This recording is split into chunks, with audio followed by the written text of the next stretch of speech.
What is going on, everybody? Welcome in to the Wager Alarm live stream Saturday night. Howard Bender, Craig Mish delivering you Westgate Super Contest picks. We've taken a look at the lines. We've watched the movement back and forth in some of the games over the course of the week, and we are ready right now to give you our picks. Craig, how you doing tonight? Doing very well. Looking forward to tomorrow to see how we do. Feeling better Saturday night than I was earlier in the week about looking at the games, and always feels good to be on the right side of Thursday night. Gets me in a good mood to get ready for the weekend. And this is two back-to-back weeks. We've crushed Thursday night. Yeah. And I don't use that word a lot in betting, but we really have been on the right side the last 2 weeks. So we've been on the right side more often than not in a lot of these games. I think that the moral of the story for tomorrow's Super Contest picks is value. I think we are getting a lot of value this week on the picks. A couple of lines have shifted around. I've actually seen a lot of movement this week, more than we did last week. Of course, a quarterback situation, of course, in Carolina is going to move one. But I have noticed some other lines moving around too, both totals and sides. So we'll dive into that as well. All right. For those of you who don't remember, Craig and I had a couple of leans on Wednesday night.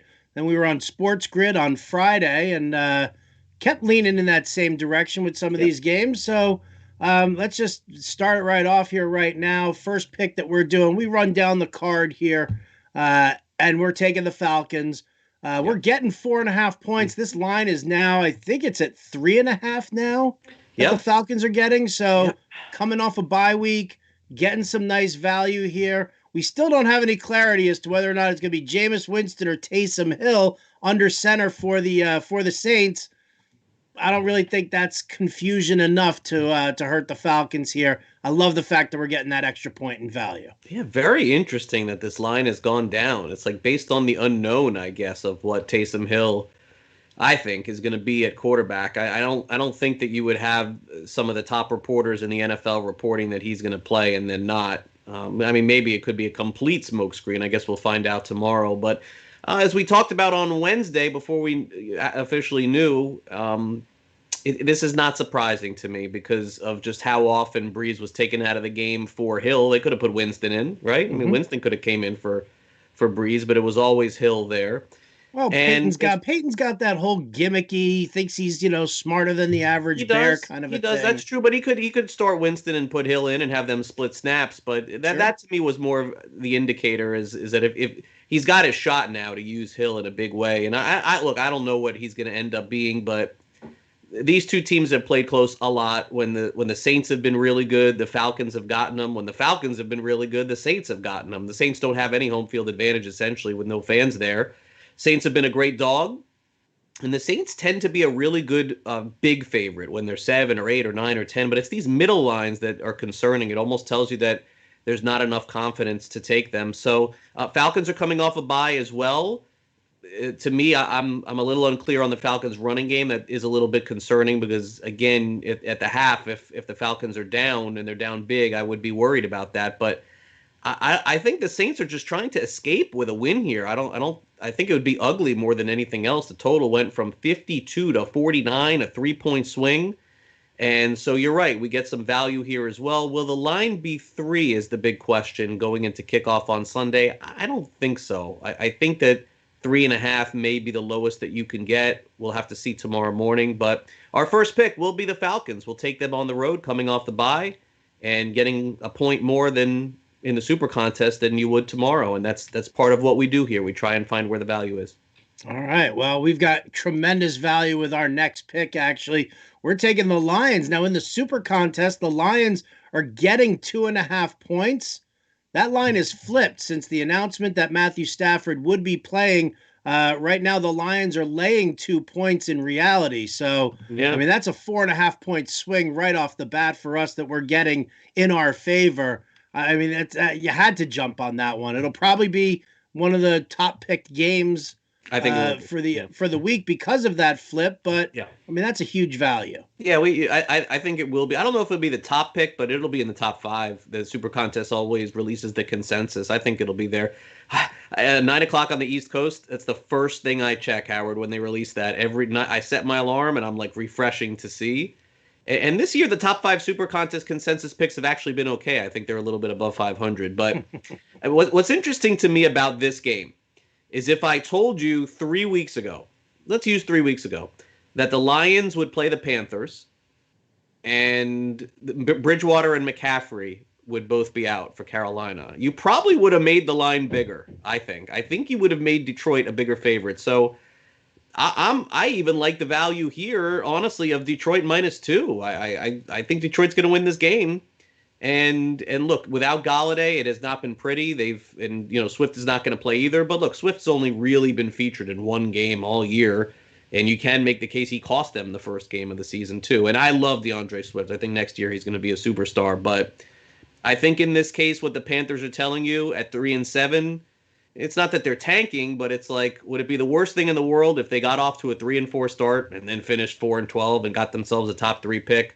I feel like that's the way it's trending. I've been very impressed with Carolina, impressed with their coaching staff, impressed with their personnel. Their 3-7 record is actually better than it should be. There are some other teams that have 3 wins, and I think Carolina is better than them. But this is a real show-me chance for the Lions again. Here they are, right back on the doorstep, Howard, of a playoff, right? They got Thanksgiving next week. They win this game. They go 5-5. They win the next one. They're 6-5. They could really do this. Got to win this week. We'll take them, plus the points. All right. Next game, more value coming our way here. We're taking the Patriots. We're only laying 1.5 here in the Super Contest. Just the last time I looked at the lines, it was Patriots -2. Yep. I don't know if it's gonna if it'll move any more than that, but I'll take my half point.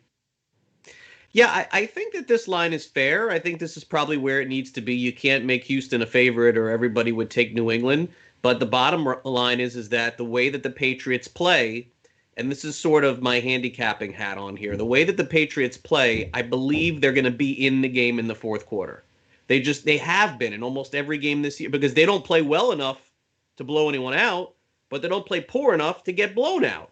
Right. So I think that they'll have a shot to win. I think it'll be in the fourth, and we'll be looking at the game. It'll be 13-13 or 17-17 and wonder what's going to happen. And all we'll need is a Patriots field goal to cover the spread. I kind of feel like that's the way it's going to go here. I don't think they're going to blow Houston out because I think New England's going to run the ball at least 35 times in this game. I think that they're going to try. I mean, everybody else has had success against Houston.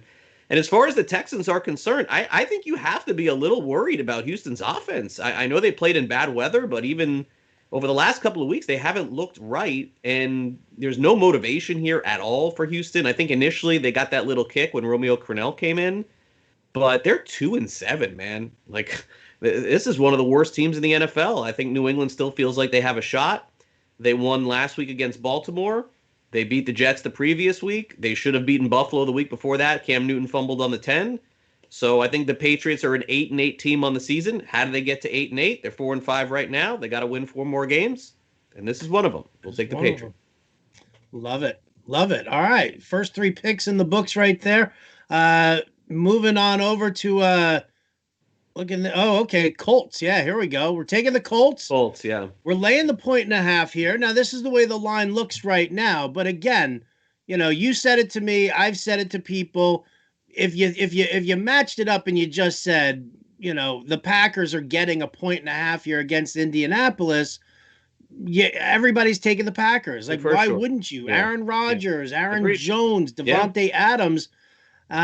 And, it was the same thing that we dealt with this 2 Thursdays ago when it was the Colts and they were a 1.5 favorite over the Titans. And everyone was like, Derrick Henry's going to run all over him, blah, blah, blah. Well, here we go. We're back again. We're banking on the Colts defense. Home start here, laying the 1.5. Give me all the Darius Leonard you can find.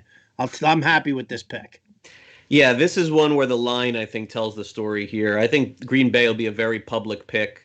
And I don't think it's right. I want to take Green Bay, but my mind tells me that if the Packers were 2 or 3 point favorites in this one, I would be taking the Packers. That's the difference here. But the line is telling you that the Colts and Packers are basically even. Basically, maybe the Packers a little bit better, but the line is telling you that Vegas feels that these two teams are more or less even, and the Colts are at home.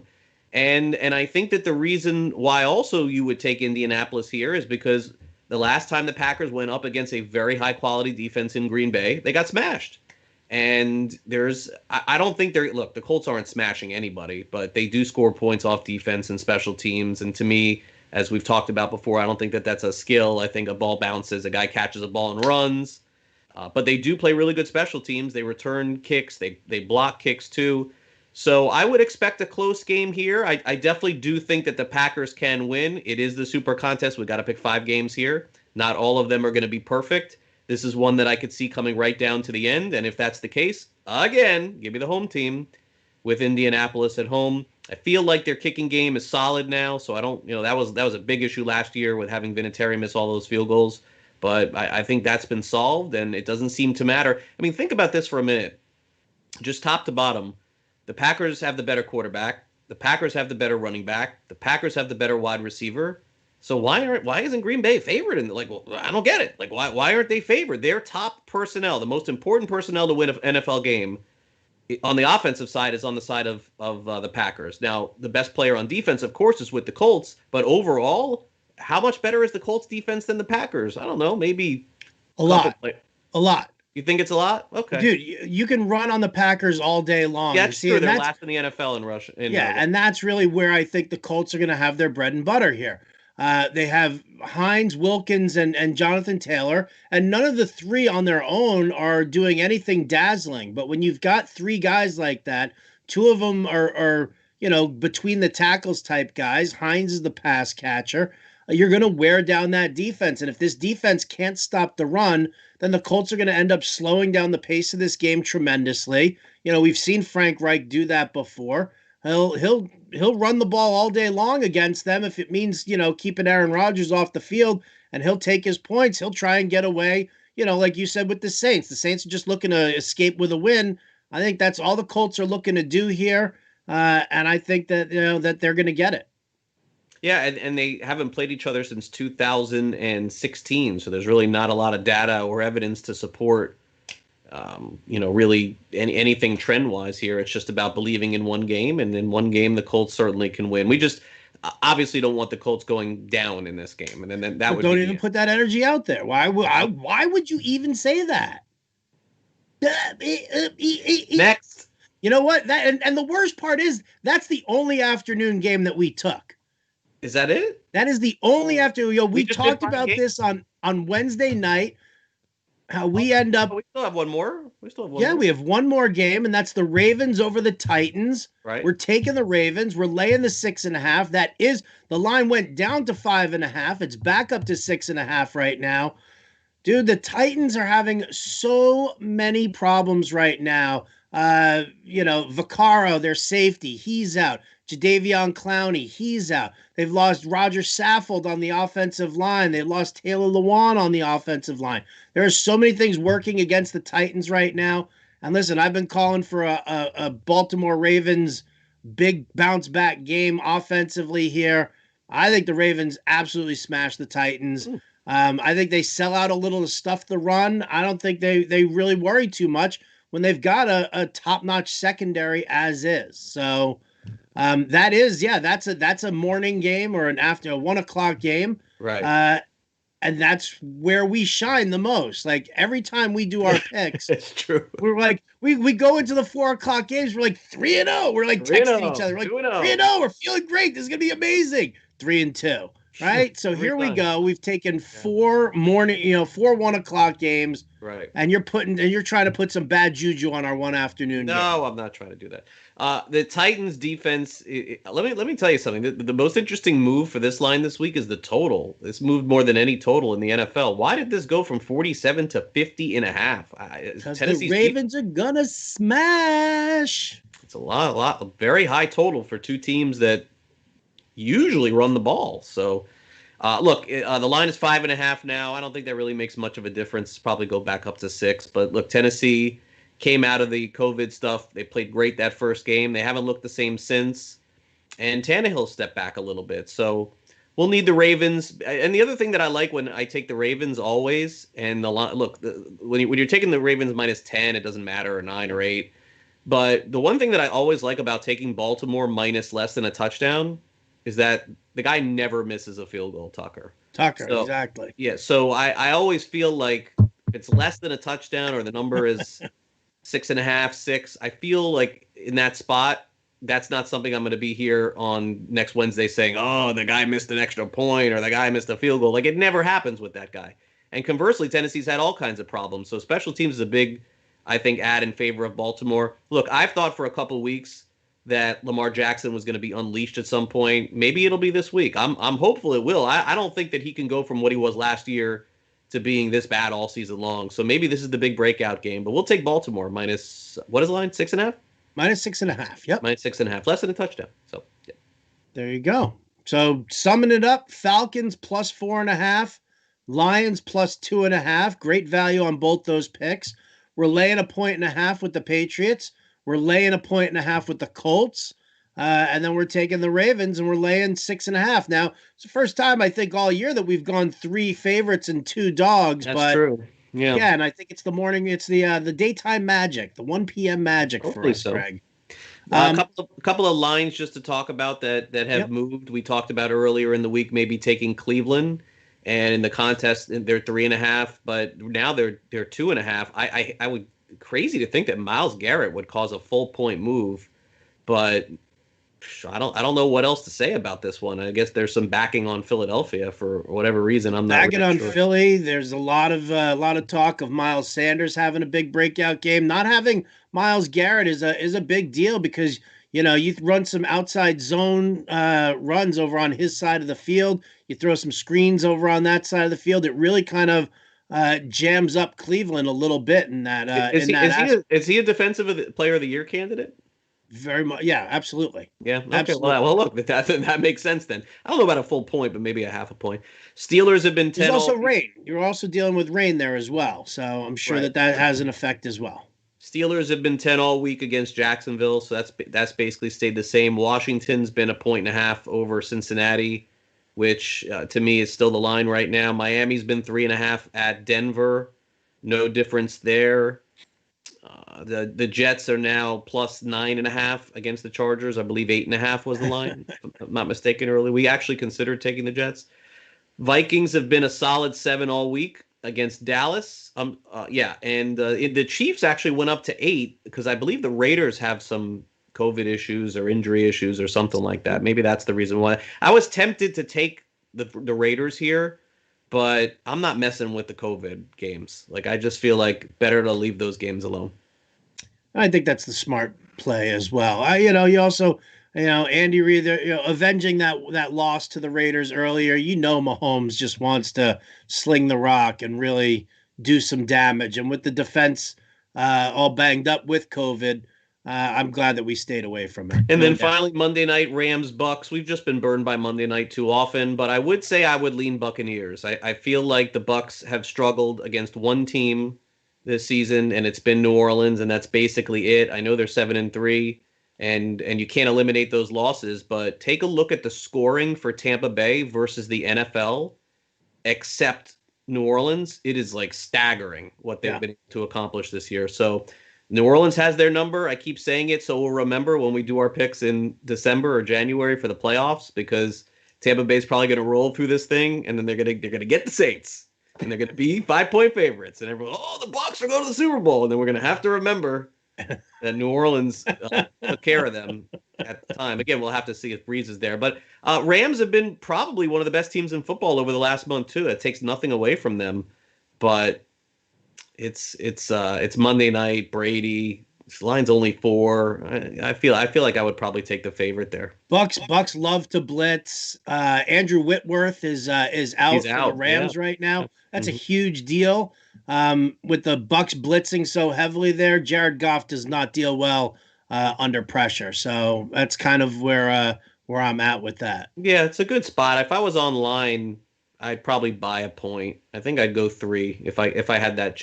Because I think it could be down to the end on this one too, but I would buy a point at 3 if you can. Some sites allow you to do that, just depending on where you work. But yeah, I think we're in good shape here. I do. I feel like at the very least we've gotten some serious value on a couple of the different plays.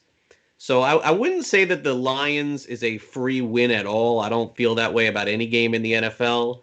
No. but I really can't get behind the quarterback of Carolina this week. I really am having a hard time with that. And I Really? know that, And see, the funny thing is that I was, until I saw that the line had flipped there, I was kind of looking at Carolina. Like, I don't think Teddy Bridgewater's playing. I think he's going to sit out. oh, if he plays, it's a really bad pick by us. That's for sure. But yeah, and I don't think he's playing. But, you turn around, you're like, PJ Walker, right?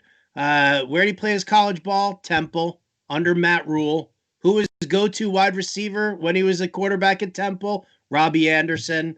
So you've got that little kind of a little Yeah, Temple but they Owl still aren't magic running. going. Davis has really not run as well, and Yeah, but I think look at the defenses he's been going up against. He's been going up against that's true top-notch too. Look, defenses. you can't not sell me on Carolina. I think they've done a great job, but they're really undermanned. I think in this, and look, the Lions are a really embarrassing team. They go up, the other team comes back a lot. Like we see that happen, but they have to win this game if Bridgewater doesn't play. And by the way, if Bridgewater doesn't play, this line is not going to be -2 tomorrow either. It's probably going to be 2.5 or 3. So I think just simply put, when you're in a contest and they're locking the lines on Wednesday, and you can get a line flip and you could get yourself a +2 or +3. Even if you lose, you still have to do it. You have to go where the value is. We did that with New England when we took them. We lost when Sam Darnold wasn't announced out and they put Flacco in. The line jumped about 2.5 points. It didn't make any difference in that game, but this is such a tight line, and I do feel like the Lions are going to do something really ugly in this game for sure, but I do think that they can win. They're going to run the ball heavily with Adrian Peterson and Kerryon Johnson. That's where it's going to be at. All right. Well, there you go, guys. Those are our picks. Those will be posted over at wageralarm.com as soon as we get that ticket in. So you guys can go and check it all out. Craig and I will be back on Wednesday Wednesday. Yeah, we'll do The Wednesday. night before Yeah, Thanksgiving. sure, why We're not? going to make our picks. Yeah. Probably. We might make Thanksgiving. our You want to picks. take a quick look here? Let's before No, we. I don't want to take a quick look, Craig. Okay. I want to focus on week 11. I take it 1 week at a time, my friend. 1 week at a time. Don't get pigs get fat, hogs get I already slaughtered. got the lines for the. I can't even hear it. That's going to do it for us here at the Wager Alarm live stream. Big thanks to Matt Sells, our producer. For the talkative, chatty Cathy, Craig Mish, I'm Howard Bender. We'll catch you next time. Lions, Texas.